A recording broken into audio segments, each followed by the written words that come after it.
जय हिंद बच्चों। This is Shrimati Manisha Srivastava, उच्च माध्यमिक शिक्षक from government higher secondary school Guraiya, district Chhindwara, Madhya Pradesh. Today I have brought part 6 of grammar portion. This part consists of do as directed questions. इसके पहले भी हमने ग्रामर के पार्ट 5 में डू एज डायरेक्टेड के क्वेश्चंस किए हुए हैं. जिन्होंने वो नहीं देखा है वीडियो, ग्रामर पार्ट 5 देख लेंगे. यह वीडियो क्लास 10th के क्वेश्चन बैंक के ऊपर बेस्ड है, जो माध्यमिक शिक्षा मंडल मध्य प्रदेश के द्वारा जारी किया गया है 2021-22 के एग्ज़ाम के लिए. This video is also very useful for the students of CBSE board and the students who are preparing for their competitive exams. And it is also useful for all the classes, that is 9th, 10th, 11th, 12th. हम start करते हैं हमारा video. यह जो video है आपके exam में question number 8 के अंतर्गत जो क्वेश्चंस आते हैं डू एज डायरेक्टेड के, जो 5 मार्क्स के होते हैं. 5 मार्क्स यानी 1 मार्क्स फॉर ईच क्वेश्चन, इस तरीके से आते हैं. और उसमें आपको एक क्वेश्चन दिया रहता है, क्वेश्चन के सामने ब्लैंक में आपको किस तरीके से उसे सॉल्व करना है उसका डायरेक्शन दिया होता है. तो क्वेश्चन नंबर 12 तक हम पार्ट 5 में कर चुके हैं. This is part 6. See the question. In the park slash we are playing slash children slash football. Direction है rearrange the words to make a meaningful sentence. ये जो शब्द दिए हैं इनको हमें एक प्रॉपर सीक्वेंस में अरेंज करना है ताकि सेंटेंस का सही अर्थ निकले. तो जब हम सेंटेंस बनाते हैं तो सबसे पहले हम सब्जेक्ट की बात करते हैं. जिसके बारे में बात कर रहे होते हैं या जो काम कर रहा होता है वो होता है सब्जेक्ट. हम बात कर रहे हैं यहाँ किसकी? चिल्ड्रन की. चिल्ड्रन हो जाएगा हमारा सब्जेक्ट. सब्जेक्ट के बाद आती है हेल्पिंग वर्ब. तो हेल्पिंग वर्ब देखें यहाँ पे क्या है? Were playing. Children were playing. अब चिल्ड्रन खेल रहे थे.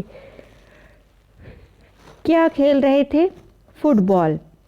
कहाँ खेल रहे थे? In the park. तो इस तरीके से हमारा सेंटेंस अरेंज होगा. Children were playing football in the park. जब सेंटेंस अरेंज करना हो तो सबसे पहले सब्जेक्ट देखें, फिर हेल्पिंग वर्ब देखें.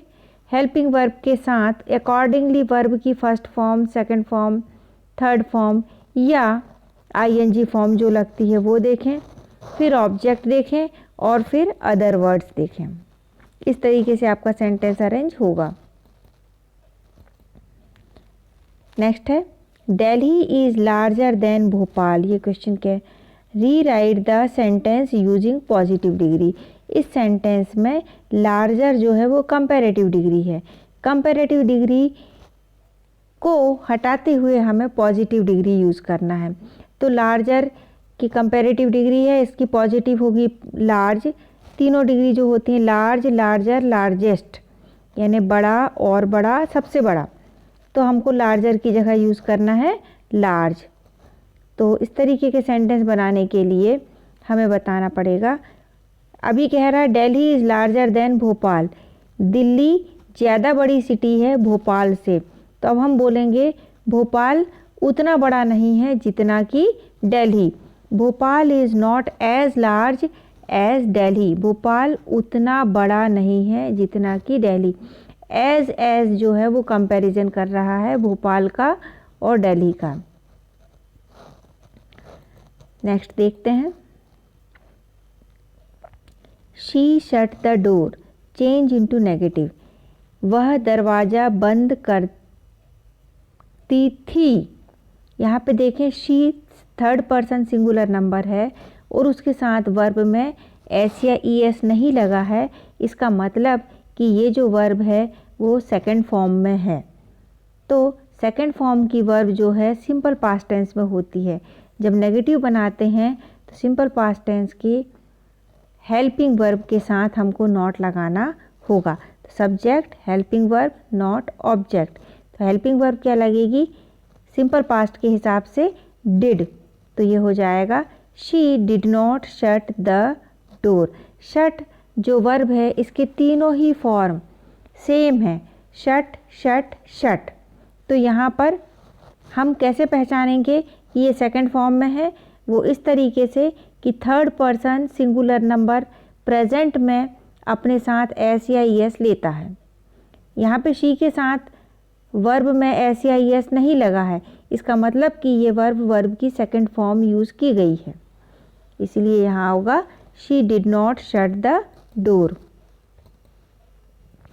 नेक्स्ट है शी हैज़ टेकन टी। वह चाय ले चुकी है। Change into interrogative. अब इसका जब हम इंटरोगेटिव बनाएंगे तो दो तरीके से बन सकता है। क्या वह चाय ले चुकी है? तो आंसर मिलेगा यस या नो। तो उसके लिए जो हमारा स्ट्रक्चर होगा, जब हम यस या नो का आंसर लेते हैं किसी सेंटेंस से, क्वेश्चन से, तो वहाँ पे क्वेश्चन जब फ्रेम होता है वो हेल्पिंग वर्ब से स्टार्ट होता है। तो होगा हैज़ ही टेकन टी। क्या वह चाय ले चुका है? नेक्स्ट है शी लिव्ड इन शिवपुरी। वह शिवपुरी में रहती है। अब क्वेश्चन ये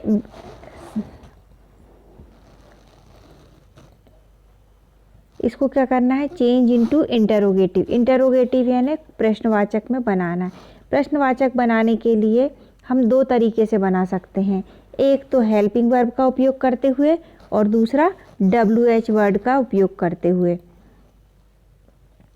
तो यदि हमको प्रश्न का उत्तर यस या नो में चाहिए है तो हेल्पिंग वर्ब का यूज़ करेंगे। तो हेल्पिंग वर्ब की सेकंड फॉर्म लगी है, इसका मतलब कि ये सिंपल पास्ट टेंस का है। सिंपल पास्ट टेंस के क्वेश्चन बनाने के लिए हेल्पिंग वर्ब को सामने ले आएंगे डिड, और उसके बाद सेंटेंस जस का तस रहेगा। Did she live in Shivpuri. क्या वह शिवपुरी में रहती थी? अब यदि हमको आंसर में शिवपुरी चाहिए तो हम क्या लिखेंगे? Where did she live. वह कहाँ रहती थी? उसके लिए आपको जो डायरेक्शन दिया गया है, यदि डायरेक्शन में आपको WH वर्ड दिया गया है कि इस WH वर्ड का उपयोग करते हुए सेंटेंस बनाएं, तब आप वेयर का यूज़ करेंगे। अन्यथा ये जो पहला वाला है did she live in Shivpuri, ये इंटरोगेटिव एकदम एक्यूरेट है इस डायरेक्शन के अकॉर्डिंग। नेक्स्ट है Anita read the Ramayana every डे। अनीता हर रोज रामायण पढ़ती थी। यहाँ पे भी देखिए Anita third person singular number है। थर्ड पर्सन है यानी जिसके बारे में बात किया जा रहा है वह थर्ड पर्सन कहलाता है, और सिंगुलर नंबर यानी एक व्यक्ति है। तो थर्ड पर्सन सिंगुलर नंबर के साथ वर्ब में सेकंड फॉर्म लगी है, क्योंकि एस या ईएस नहीं लगा है रीड के साथ, है ना। तो ये हो जाएगा Anita read the Ramayana every डे। अनीता रामायण रोज पढ़ती थी। तो इसका नेगेटिव बनाएंगे subject plus helping verb plus not plus verb की फर्स्ट फॉर्म प्लस ऑब्जेक्ट। अब हेल्पिंग वर्ब क्या होगा? सिंपल पास्ट टेंस का हेल्पिंग वर्ब होता है डिड। तो ये हो जाएगा Anita did not read the Ramayana every day पे अनीता सब्जेक्ट है, डिड हेल्पिंग वर्ब है, नॉट है, और वर्ब की फर्स्ट फॉर्म रीड। यहाँ देखें हम वर्ब की सेकंड फॉर्म नहीं लगा रहे हैं, फर्स्ट फॉर्म लगा रहे हैं, क्योंकि जो पास्ट टेंस है वो डिड से समझ में आ रहा है। अब तो यहाँ आ जाएगी वर्ब की फर्स्ट फॉर्म रीड। यहाँ हालांकि रीड के तीनों ही फॉर्म की स्पेलिंग सेम रहती है। नेक्स्ट है tea is too hot to drink. चाय बहुत गर्म है कि नहीं पी जा सकती। तो जब हम टू का यूज़ करते हैं तो वहाँ पर हमको नेगेटिव सेंस मिलता है। Rewrite the sentence using so that. हमको ये सेंटेंस पुनः लिखना है और यूज़ करना है सो दैट। तो यहाँ पर टू में नॉट नहीं है, लेकिन जब हम सो दैट का यूज़ करेंगे तो वहाँ पे हमको नेगेशन लाना पड़ेगा अलग से नोट कर लिख कर। तो टी इज़ सो हॉट, ये पहला वाला जो टू है TOO उसकी जगह आ जाएगा so. Tea is so hot that one can not drink, कि कोई उसे पी नहीं सकता। नहीं वर्ड लाने के लिए हमें नॉट का यूज़ करना है। तो TO2 को रिमूव करके that one can not drink, that one can not, इतना हमको जोड़ना पड़ेगा। नेक्स्ट है unless it rains we shall go to school. Unless का अर्थ होता है यदि नहीं, यदि बारिश नहीं होती है we shall go to school, हम स्कूल जाएंगे। अब यदि नहीं को हटाकर rewrite the sentence using if in place of unless. Sentence हमको फिर से लिखना है, अनलेस को हटाकर इफ़ का उपयोग करना है। अब अनलेस में नॉट शामिल है, यदि नहीं, और इफ़ यानी होता है यदि। तो जब हम इफ़ का यूज़ करेंगे तो इफ़ के साथ हमको नॉट लगाना पड़ेगा, तब वह अनलेस के सिमिलर हो पाएगा। तो हो जाएगा if it does not rain. देखिए यहाँ पे जो रेन्स में एस लगा है वो एस कहाँ आ गया, डू के साथ, तो ये हो गया डज, नेगेशन के लिए नॉट आ गया, और ये एस जब यहाँ चला गया तो रेन जो है ओरिजिनल फॉर्म में यूज़ होगा, अपने मूल रूप में यूज़ होगा, इसमें कोई भी SES नहीं लगेगा। If it does not rain we shall go to school. We shall go to school में कोई चेंज नहीं आ रहा है ना, जो भी पोर्शन चेंज हो रहा है वो अपना फर्स्ट पोर्शन चेंज हो रहा है। नेक्स्ट है if she does not come on time the teacher will punish her. यदि वह समय पर नहीं आती है the teacher will punish her, teacher उसे पनिशमेंट या सज़ा देंगी। Rewrite the sentence using unless in place of if. अब देखिए यहाँ पे अनलेस का उपयोग करना है इफ़ की जगह।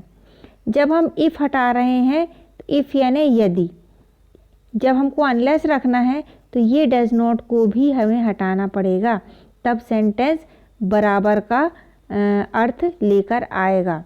तो सेंटेंस हमारा हो जाएगा unless she come on time, यदि वह समय पर नहीं आती है, अनलेस में यदि नहीं शामिल है, the teacher will punish her, second portion में कोई चेंज नहीं होगा।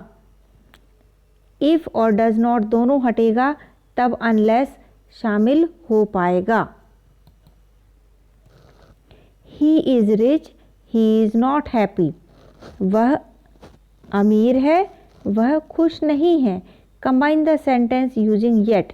येट का अर्थ होता है तब भी, वह अमीर है तब भी खुश नहीं है, तो सीधा सा हमको उसको बीच में जोड़ देना है। एक बात ध्यान रखना है, एक ही व्यक्ति के बारे में बात हो रही है तो हम बार बार उसको ही यूज़ नहीं करेंगे, कॉमन चीज़ बाहर निकाल लेंगे। ही इज़ दोनों सेंटेंस में है, ही इज़ रिच में भी है और ही इज़ नॉट हैप्पी में भी है, तो ही इज़ अपन ने बाहर निकाल लिया common cheese. He is rich yet not happy, वह अमीर है तब भी खुश नहीं। नेक्स्ट है they played well they could not win the match. Combine the sentence using दो यानी होता है हालांकि, तो दो दे प्लेड वेल, हालांकि वे अच्छे से खेले, they could not win the match, पर वे मैच जीत नहीं पाए। दो दे प्लेड वेल, हालांकि वे अच्छे से खेले पर मैच नहीं जीत पाए। नेक्स्ट है Hindi is not so difficult as English. Hindi उतनी कठिन नहीं है जितनी कि English. Rewrite the sentence using comparative degree. Sentence को हमें फिर से लिखना है और उसमें यूज़ करना है कंपैरेटिव डिग्री। तो डिफ़िकल्ट का कंपैरेटिव डिग्री होगा more difficult, difficult, more difficult और मोस्ट डिफ़िकल्ट, ऐसे ये 3 डिग्री बनती हैं। तो अभी ये पॉजिटिव डिग्री में है, इसको चेंज करना है कंपैरेटिव में। English is more difficult than Hindi. अंग्रेजी अधिक कठिन है हिंदी से, ये अर्थ निकल रहा है। नेक्स्ट है ही टॉट इंग्लिश, उसने अंग्रेजी पढ़ाया। करना क्या है, change the sentence into present perfect tense. Present perfect tense की हेल्पिंग वर्ब है हैज़ या हैव, और उसके साथ वर्ब की थर्ड फॉर्म, तो सब्जेक्ट प्लस हैज़ या हैव प्लस V3 यानी वर्ब की थर्ड फॉर्म प्लस ऑब्जेक्ट। तो ही के साथ हम यूज़ करते हैं हैज़, तो सेंटेंस हो जाएगा ही हैज़ टॉट इंग्लिश, वह अंग्रेजी पढ़ा चुका है। तो यहाँ पर हमारा यह वीडियो समाप्त होता है। Thank you for watching the video. Please like and share the video and subscribe the channel. जब आप चैनल सब्सक्राइब करें तो साथ में बेल आइकॉन को ज़रूर प्रेस करें ताकि आपको मेरे आने वाले वीडियोज़ की नोटिफिकेशन तुरंत मिल जाए। Thank you.